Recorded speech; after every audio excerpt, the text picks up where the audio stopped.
नमस्कार, नियमित कार्यक्रम 6 प्रश्नमा स्वागत छ। म राजीव खत्री। प्रतिनिधि सभा विघटन सम्बन्धी मुद्दा सर्वोच्च अदालतको संवैधानिक इजलासमा चलिरहेको छ। प्रधानमन्त्री ओली भने मुद्दा संवैधानिक नभएर राजनैतिक भएकाले खारेज हुने फैसला सडकबाटै सुनाइरहनु भएको छ। उहाँका समकक्षी प्रतिनिधि सभा पुनर्स्थापनाको माग राखेर सडक आन्दोलनमा छन्।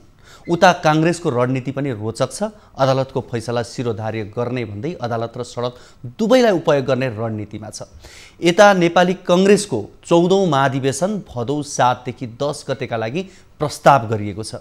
यस्तै असार 20 गतेबाट तल्लो तहको अधिवेशन सुरु गर्ने प्रस्ताव छ।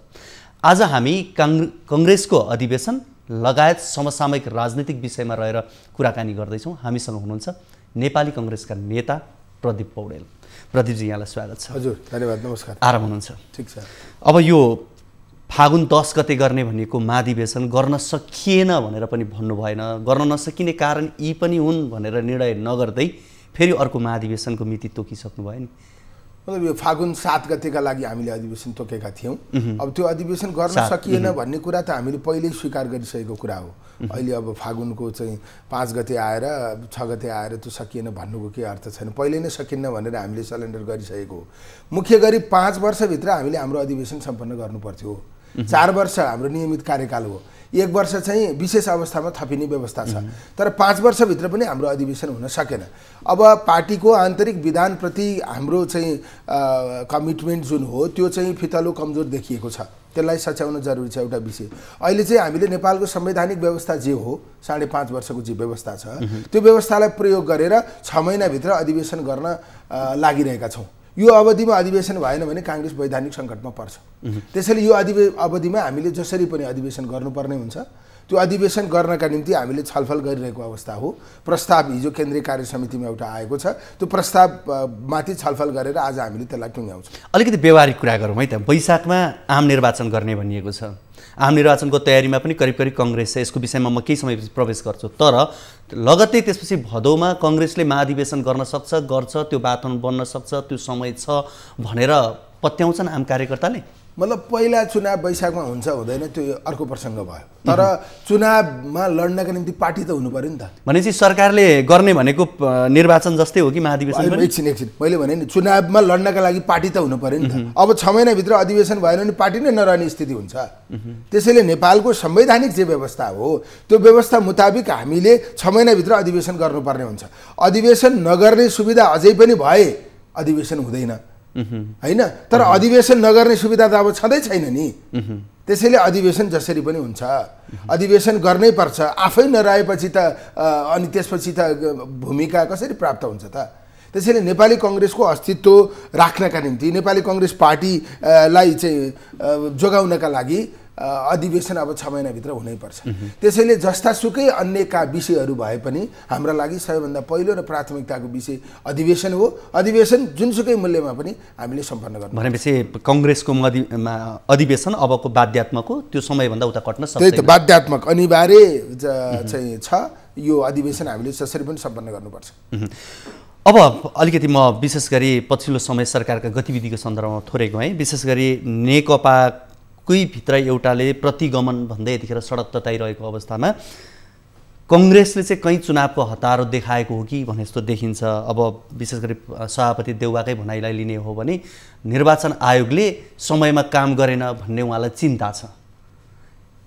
यो विषय मलाई के लाग्छ भने नेपाली कांग्रेस संस्थागत निर्णय के गरेको छ, सभापतिले के भन्नुभयो या अरूले के भन्नुभयो त्यो एउटा विषय हो। नेपाली कांग्रेसको संस्थागत निर्णय चाहिँ के हो भने प्रधानमन्त्री केपी शर्मा ओलीले पुसको 5 गते संसद विघटनको जुन कदम चाल्नुभयो त्यो असंवैधानिक छ, अलोकतान्त्रिक छ, सर्वसत्तावाद उन्मुख छ। हामीले पनि त्यसलाई प्रतिगमन नै भनेका छौँ। त्यसैले नेपाली कांग्रेसको संस्थागत निर्णय हो। त्यो निर्णय गर्दा तपाईको चाहिँ पदाधिकारीको बैठक सभापतिको अध्यक्षतामा भएको छ, केन्द्रीय कार्य समितिको बैठक सभापतिज्यूकै अध्यक्षतामा भएको छ। त्यसैले आज नेपाली कांग्रेसको संस्थागत निर्णय चाहिँ प्रधानमन्त्रीले चालेको कदम असंवैधानिक हो। अब असंवैधानिक भनिसकेपछि एउटा विज्ञप्ति लेखेर घर सुतेर बस्न मिल्छ? नेपाली कङ्ग्रेस जस्तो संविधानवादमा विश्वास गर्ने पार्टी, विधि व्यवस्थामा विश्वास गर्ने पार्टी, कानुनी राज्यमा विस्थापित गर्ने विश्वास गर्ने पार्टी, त्यही मूल्य र मान्यताका निम्ति लडेको पार्टीले असंवैधानिक भनिसकेपछि त्यसको कम्पेन्सेट चुनावले गर्न सक्छ या अन्य कुनै कुराले गर्न सक्छ। चुनावमा केही सिट जितिएला, केही सिट जित्ने स्वार्थका लागि लोकतन्त्रै समाप्त गरिदिने, संविधानवादको विरुद्ध जाने, त्यसैले त्यो हुन सक्दैन। त्यसैले हामीले यो असंवैधानिक हो, यो सचिनुपर्छ। यो पहिलो स्टेप सचिएपछि नै दोस्रो स्टेपको प्रारम्भ हुन्छ।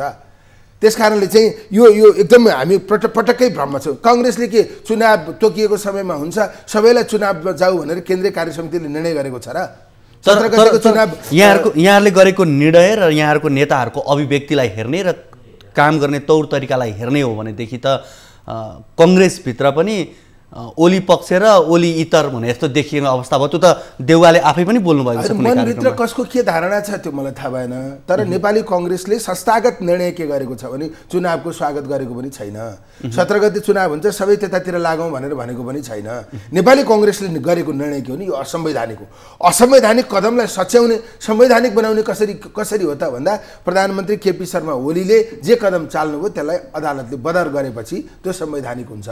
त्यसलाई बदर गर्नुपर्छ भन्ने हाम्रो भनाइ हो। त्यसकारणले चाहिँ अब अदालती व्यवस्थालाई मान्ने एउटा विषय भयो, अदालतको निर्णय पर्खिने भन्ने कुरा पनि तार्किक विषय नै भयो। अदालतले पनि संविधानका धाराहरूभन्दा बाहिर गएर निर्णय गर्न त सक्दैन।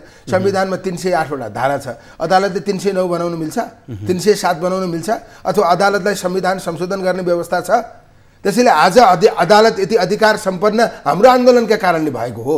हिजो संविधान सभामा कतिपय मान्यज्यूहरूले भन्नुभएको होइन अदालतलाई संसदको मातहतमा राखौँ भनेर, अदालतलाई संसदको समितिको मातहतमा राखौँ भनेर भन्नुभएको होइन। त्यसरी राख्न पाइँदैन, यो स्वतन्त्र हुनुपर्छ, यो निष्पक्ष हुनुपर्छ होइन, यो चाहिँ राज्यका 3टा अङ्गमध्येको एउटा हुनुपर्छ भनेर हामीले भनेको हो नि। हाम्रो आन्दोलनका कारणले, हाम्रो अडानका कारणले आज अदालत अधिकार सम्पन्न भएको। यो अदालत पनि संविधानभन्दा माथि छैन। भनेपछि अदालतले गरेको फैसला यहाँले शिरोधार्य गर्नुहुन्छ? होइन, मैले भने नि अदालतले संविधान बमोजिम फैसला गर्नुपर्छ, त्यो फैसला शिरोधार्य गरिन्छ। अब त्यसो हो भनेदेखि अदालतले अहिले वैधानिक अवैधानिक त केही भनेको छैन, तर यहाँहरूले वैधानिक भन्दै हुनुहुन्छ, कसरी भन्दै हुनुहुन्छ त्यसो भए? वैधानिक के वैधानिक जस्तो केपी शर्मा ओलीको जुन कदम छ त्यसलाई वैधानिक र अवैधानिक संवैधानिक हो होइन भन्ने कुरा त फैसला गरिन सकेको अवस्थामा यहाँहरूले चाहिँ यो प्रतिगमनको बाटो हो, तर विशेष गरी कङ्ग्रेसले यो असंवैधानिक कदम हो भनेर यहाँले भन्दै हुनुहुन्छ नि। अदालतले फैसलै नगरिकन असंवैधानिक भन्न सकिन्छ त्यसो भए? यो कस्तो हो भने मैले कुनै मान्छेले कसैलाई खुकुरीले हानेर छपक्कै काटेको देखेको छु, दुई टुक्रा पारिदिएको देखेको छु।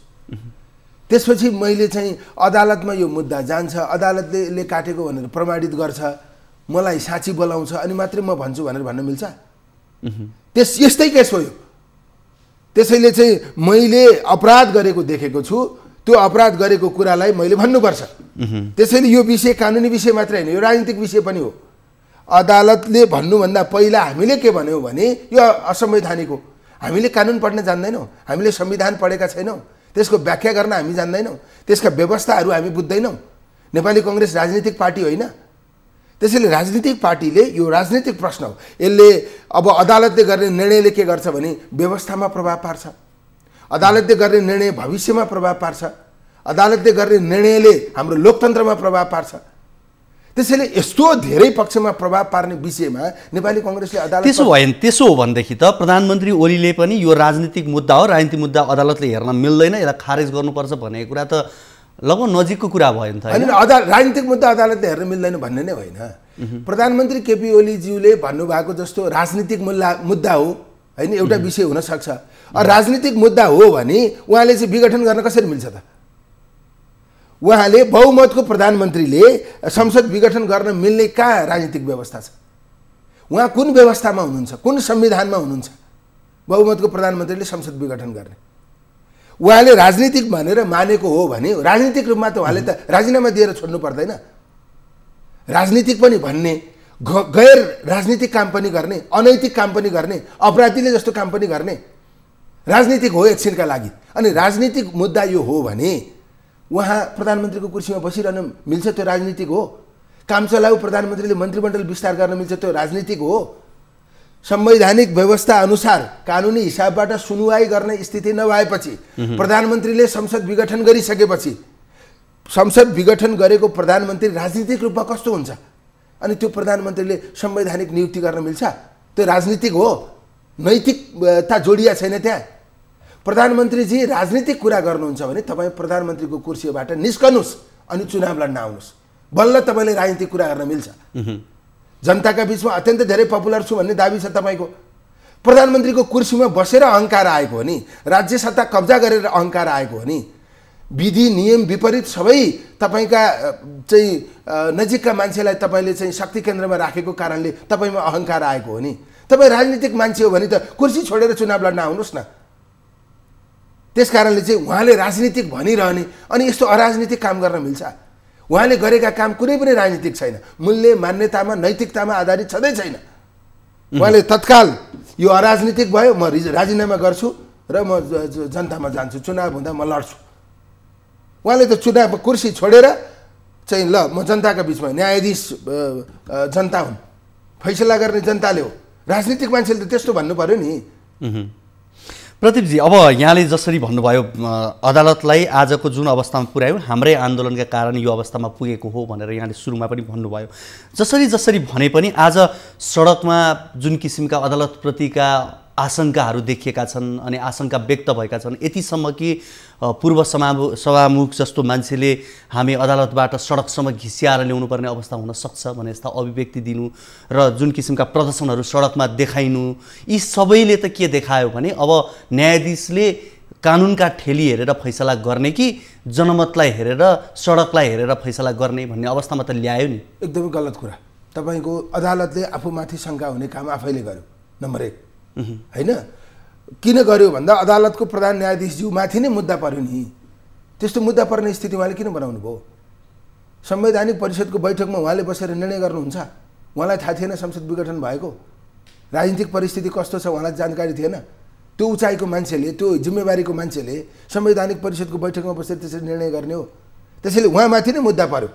एउटा निष्पक्ष संस्थाको प्रमुखमाथि नै मुद्दा पर्यो, जसका माथि सबैभन्दा ठुलो भरोसा राख्नुपर्ने हुन्छ, जसका माथि सबैभन्दा बढी विश्वास गर्नुपर्ने हुन्छ, जो अराजनीतिक हो, कुनै राजनीतिक किताबमा छैन, संविधानको सबैभन्दा मुख्य चाहिँ व्याख्याता, रक्षक, संरक्षक हो, उहाँमाथि नै प्रश्न चिन्ह खडा भयो। त्यसैले अदालतका चाहिँ न्यायमूर्तिहरूले त्यस्तो गर्नुभयो। एउटा विषय त्यो। दोस्रो विषय के हो भने तपाईँको चाहिँ यो संविधान बमोजिम फैसला गर्ने विषय हो। अदालतमा कस्ता कुरा आएका छन् भने नलेखिए पनि हुन्छ। प्रधानमन्त्रीको अधिकार भने लेख्नै नपर्ने, प्रधानमन्त्रीको अधिकार नलेखिएको संविधान कसरी पूर्ण भयो त? सामान्य नागरिकले के गर्नुपर्छ भन्ने एकदम सबै विषयमा नलेखिन सक्छ, तर प्रधानमन्त्रीले के गर्ने हो, उसको अधिकार क्षेत्र के हो भन्ने कुरा नलेखिएको पनि संविधान हुन्छ र? यदि प्रधानमन्त्रीसँग त्यो अधिकार हुन्थ्यो भने 48 सालको संविधानमा धारा 53(4) मा जे लेखिएको थियो त्यस्तै लेखिन्थ्यो नि। त्यो अधिकार दिन हुन्न भनेर नलेखिएको हो नि। नलेखिए पनि त्यो हुन्छ, साइलेन्टली हुन्छ। त्यो भने के? त्यस्तो कुरा, त्यो त अमूर्त हुन्छ संविधान। अमूर्त हुन्छ भने त बेलायतमा जस्तै संविधान नराखिकन शासन गरौँ न। संविधानभन्दा पद महत्त्वपूर्ण हो। त्यो पद भन्ने त्यो अलङ्कार भइसकेपछि त्यसले के गर्ने दिमागमा आइहाल्नुपर्छ। तर जसरी अहिले यसलाई असंवैधानिक या कु गरिएको भनेर जसरी भनिएको छ, संविधानलाई कु नै हो एक प्रकारले भन्ने कुराहरूको अभिव्यक्ति सबै आइरहेछन्। यसरी हेर्ने भने संविधानमा नभएका कुरा थपिए जस्तो देखियो होला, तर भएका कुरालाई निष्क्रिय गराइएको अवस्था त होइन नि। फेरि म तपाईँलाई भनौँ, संवैधानिक हिसाबबाट संसद विघटन सदर हुन सक्दैन। अब सेटिङको हिसाबबाट भयो भने सेटिङ कसका बिचमा हुन्छ? मलाई माफ गर्नु होला, सेटिङ त दलालहरूका बिचमा हुन्छ। यस्तो चाहिँ देश चल्ने कुरामा, संवैधानिक विषयमा, कार्यपालिका र न्यायपालिकामा दलाली हुन्छ? हुन मिल्छ? त्यस कारणले सेटिङले भयो भने त अदालतले गरे पनि त कसरी मान्ने त यार? त्यस कारणले चाहिँ कुरा के हो भने संवैधानिक पक्षबाट हुने कुरा छैन। त्यो त एउटा नागरिकले आफैले पनि संविधान पढ्न सक्छ, त्यसको व्याख्या गर्न सक्छ। हुँदै नभएको कुरा छ भनेर मानिदिनु पर्ने हो भने त त्यो त प्रभुले बाहेक कसैले जान्दैन। भएको कुरालाई मान्ने हो भने त अरूले पनि त पढ्न सक्छन्। हुन्छ, हामी यो कुराकानीलाई निरन्तरता दिनेछौँ। यति बेला हामीसँग हुनुहुन्छ नेपाली काङ्ग्रेसका नेता प्रदीप पौडेल। यति बेला भने पालो भएको छ छोटो ब्रेकको।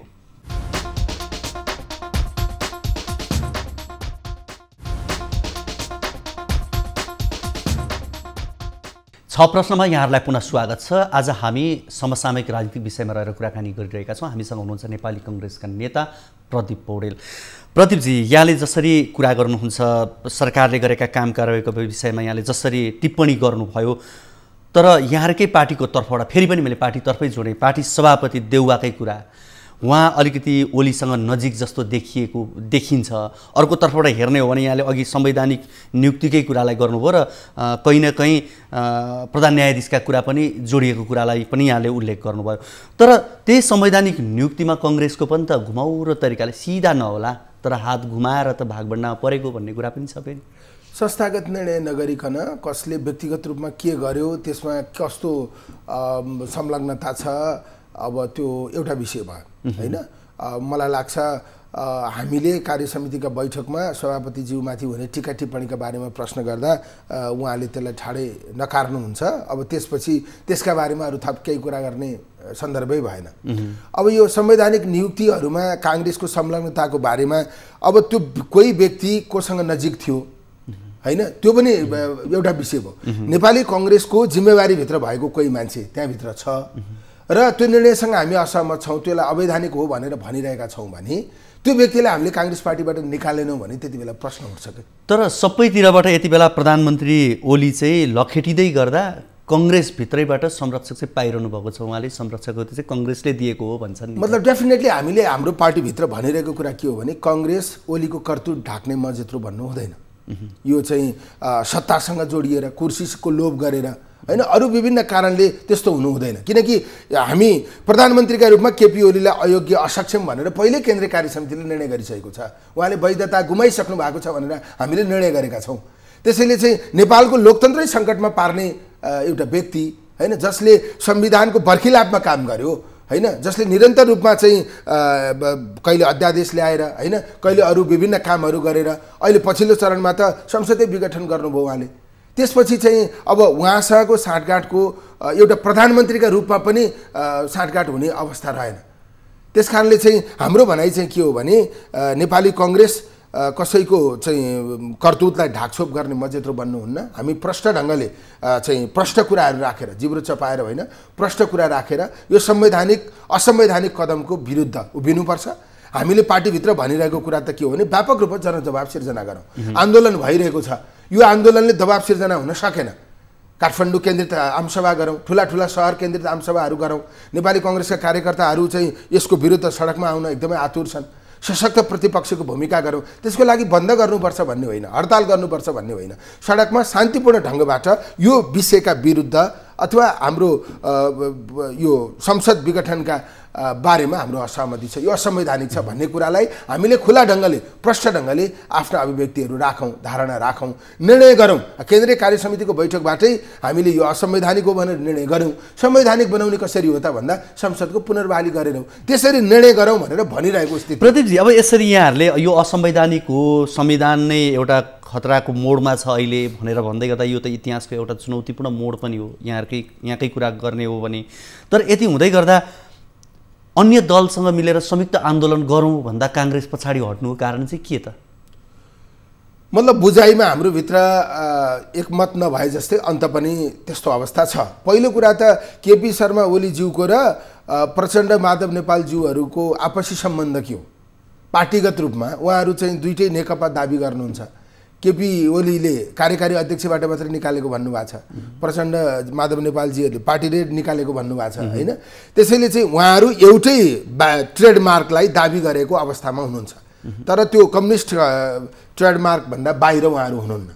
त्यसो भएपछि हामीले प्रवृत्तिगत हिसाबले हेर्दा चाहिँ उहाँहरू उस्तै हो हैन। चाहिँ हिजो आजभन्दा 3 महिना अगाडि प्रचण्डजीले सरकारका बारेमा कसरी चाहिँ विश्लेषण गर्नुभएको छ, आज कसरी गर्दै हुनुहुन्छ? आज केपी ओलीजी यस्तो अहङ्कार प्रस्तुत गर्ने स्थितिमा के कारणले पुग्नुभयो? त्यसमा प्रचण्डजी र माधव नेपालजीको दोष छैन। त्यस कारणले चाहिँ हाम्रो भनाइ यी सबै कुरा तपाईँले समीक्षा गर्नुहोस् र आत्मालोचना गर्नुहोस्, अनि संयुक्त आन्दोलनबाट अगाडि बढ्न सकिन्छ। एउटा विषय। अर्को विषय, हामीले काङ्ग्रेसको सम्पूर्ण ताकतलाई सडकमा ल्याउने कुरा पहिले गर्न खोजेको, पहिला त्यो गर्ने, त्यसपछि यो अहङ्कार बढ्दै गयो, फेरि पनि नसच्चिने अवस्था भयो भने चाहिँ पार्टी नमिलेकाहरू, फरक पार्टीमा रहेकाहरू, सबै मुद्दा नमिलेका, एउटा मात्रै मुद्दा मिलेकाहरू, त्यही मुद्दा मात्रै करेक्सन गर्नका लागि एक हौला नि त। तर पहिले चाहिँ हामीले हाम्रो पार्टीको सम्पूर्ण तागत सडकमा ल्याउने प्रयास गरिरहेको स्थिति हो।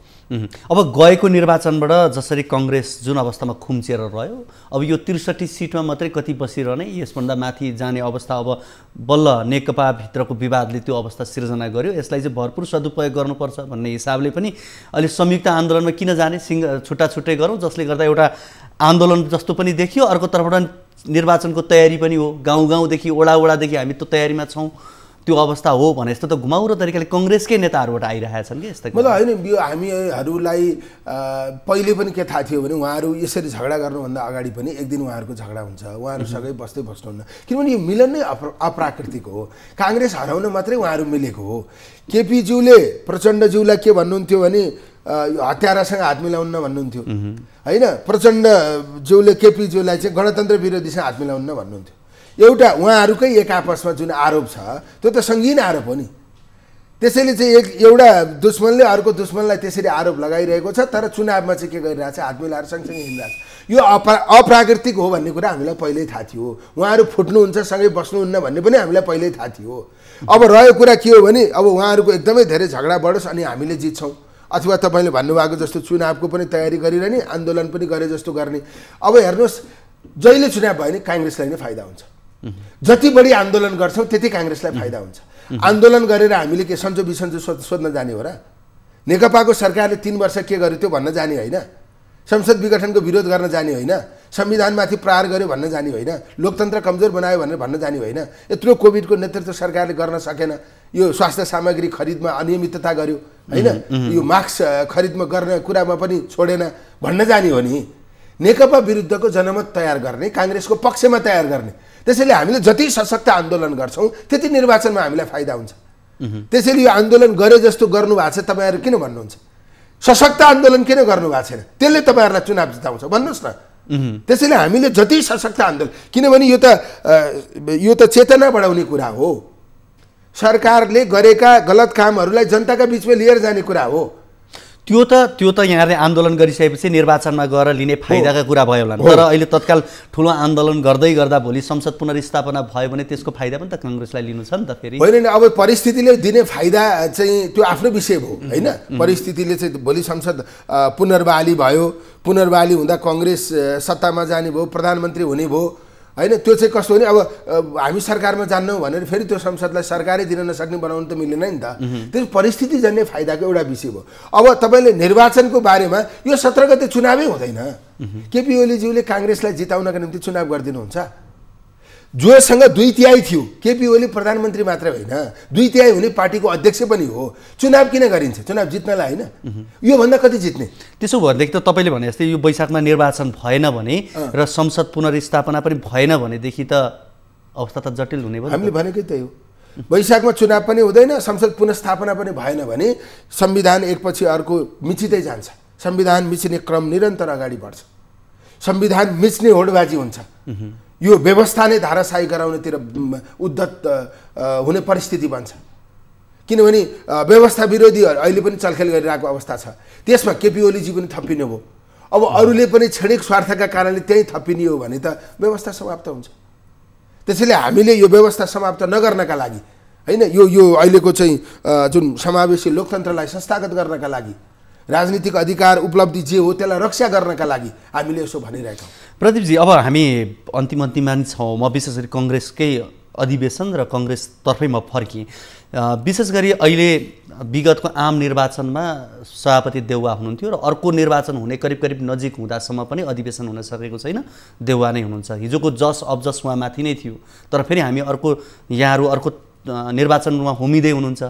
यति बेला विशेष गरी पौडेल समूहलाई डर भनेको अब फेरि निर्वाचन भयो भने देउवाकै उसबाट निर्वाचनमा जानुपर्छ, त्यसपछि आम निर्वाचनमा गइसकेपछि त्यसपछि अधिवेशनमा जाँदाखेरि कहीँ न कहीँ कङ्ग्रेसले निर्वाचन जित्छ भन्ने छ कङ्ग्रेसभित्र, कङ्ग्रेसले सरकार बनाउँछ, फेरि निर्वाचन गराइसकिसकेपछि देउवा नै सभापति हुने सम्भावना रह्यो भन्ने कुरा डर चाहिँ पौडेलसँग छ। त्यस कारणले गर्दा उहाँ चाहिँ कट्टर तरिकाले यो निर्वाचन अहिले संसद विघटनको विरोधमा हुनुहुन्छ भन्ने कुरा सुनिन्छ। यो मैले सुनेको कुरा भने। अब यो पार्टीभित्र तपाईँहरूको जुन विवाद देखेको छ नि, पार्टीभित्रकै विवाद पनि अब यो समयमा कतिको सकिन्छ? तल्लो तहसम्म विवादै छ। मतलब यो कुन व्यक्तिले के स्वार्थका निम्ति गर्यो भन्दा पनि कुन व्यक्तिले उठाएको कुरासँग के तर्क छ भनेर हेर्नुपर्छ के। तर्क हेर्दा चाहिँ हामीले त असंवैधानिक भनेको हो नि, असंवैधानिक भनेर नेपाली कांग्रेस पार्टीले निर्णय गरेको छ। असंवैधानिक पनि भन्ने अनि फेरि चुनावमा जान्छु चुनाव गरेर पनि भन्न मिल्दैन। असंवैधानिक कदम सचिएपछि मात्रै चुनाव हुन सक्छ।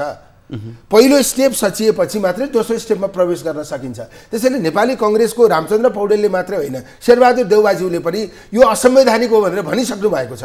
नेपाली कांग्रेसको बहुमतले गरेको निर्णय हो र त्यो, कसैले नोट अफ डिसेन्ट लेखेको छ र त्यसमा यो कदम असंवैधानिक हो, यो सचिनुपर्छ, यो प्रतिगमन उन्मुख छ, सर्वसत्तावाद उन्मुख छ, यो अलोकतान्त्रिक हो, त्यो भन्दा शब्दले कति विरोध गर्ने? अब यसो भनौँ न त, ओडादेखि हो त्यसकारण यसको निर्वाचनसँग जोडेर होइन कि हामीले गरेको निर्णयसँग जोडेर हेर्दा चाहिँ हामीले गरिरहेको आन्दोलन पनि नक्कली होइन, हामीले गरेको निर्णय पनि नक्कली होइन। हामीले प्रष्ट ढङ्गले के भनेका छौँ भने यो असंवैधानिक हो, यो सचिनुपर्छ। अब रह्यो कुरा के हो भने अदालततिर फर्काएर कुरा गर्दा चाहिँ अदालतले यो कानुनी पक्षबाट यसलाई निरूपण गर्दै गर्छ, राजनीतिक पक्षबाट यो कुरा उठाउनुपर्छ भन्ने हामी केही छौँ, अदालत पर्खिनुपर्छ भन्ने केही हुनुहुन्छ। अब त्यो अदालत पर्खिनुपर्छ भन्ने पक्षलाई लगाएर कहाँ जोडिएको भन्दा चुनावमा लगाएर जोडिएको। अब त्यो चुनाव हुन्छ भन्ने कुरा काङ्ग्रेसका सभापतिज्यूलाई नै विश्वास रहन्छ नि त, निर्वाचन आयोगले गरेको काम निष्पक्ष छैन, त्यसैले यो चुनाव हुने कुरामा मेरो आशंका छ भनेर उहाँले पनि बुटोलमा गएर भन्नुभएको छ नि। त्यसैले निर्वाचनलाई हेर्ने दृष्टिकोणमा हाम्रो अन्तर छ भन्ने होइन, तर चाहिँ अदालतले गर्ने निरूपणको विषयमा चाहिँ हामी केहीले त्यो कानुनी विषय हो, कानुनी ढङ्गले त्यसले निरूपण गर्छ, यो राजनीतिक विषय हो, यसलाई हामीले राजनीतिक ढङ्गले अगाडि बढाउँ भनेर भनिरहेका छौँ। होइन, त्यो कानुनी राजनीतिक सबै हो, त्यसले निरूपण गरे अनुसार हुनुपर्छ भनेर केहीले भन्नुभएको छ। समस्या यति मात्रै हो। हस्, यहाँको यो महत्त्वपूर्ण समय र संवादको लागि यहाँलाई धेरै धेरै धन्यवाद। हस्, यो मौका दिनुभयो, धेरै धन्यवाद।